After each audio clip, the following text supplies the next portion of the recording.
న్యాయం చేయండి మేడం. నువ్వు మళ్ళీ ఇంకొకసారి న్యాయం అన్నావు అనుకో పళ్ళు రాలగొడతా. నేను చిన్నదాని అని కూడా చూడను. నువ్వేం కావాలి ఇది సరే, ఒక అబ్బాయి నన్ను మోసం చేశాడండి, ఆ అబ్బాయిని పిలిపించి మాట్లాడంటే మాట్లాడతాం కానీ ముగ్గురిని పిలిపించి పెళ్లి చేయమనుడు ఏందమ్మా నువ్వు?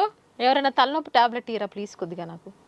పంపియండి అబ్బా, మాకు టైంలో అవుతున్నాయి ప్లీజ్. ఇదంతా టైం వేస్ట్ అవ్వరాలి, ఇవన్నీ అవ్వవు. ప్లీజ్ మేడం అర్థం చేసుకోండి మేడం నా ప్రాబ్లం. అది ప్రాబ్లం అనరు దాన్ని, పిచ్చి అంటారండి దీన్ని. పిచ్చి ప్రాబ్లం కాదు అది. మీ దృష్టిలో ఎలా అనిపించింది? నాకు అది మంచిగా అనిపిస్తుంది మేడం. ఇన్ని మాటలన్నా ఆ అబ్బాయి అన్ని మాటలు తిట్టినా మనం నువ్వు ఇంత ఒకవైపు, మాట్లాడినా సమాజం లోకం మేమందరం ఒకవైపు అన్నట్టుగుంది. నువ్వు అందరు ఒకవైపు నేను ఒకవైపు అంటున్నాను, అంతేనా? ఎన్ని సినిమాలు చూస్తావు రోజుకి?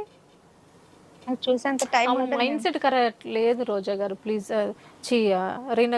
నేను అసలు ఈ అమ్మాయితో మాట్లాడి నాకు కన్ఫ్యూజ్ అవుతుంది, పంపించేయండి.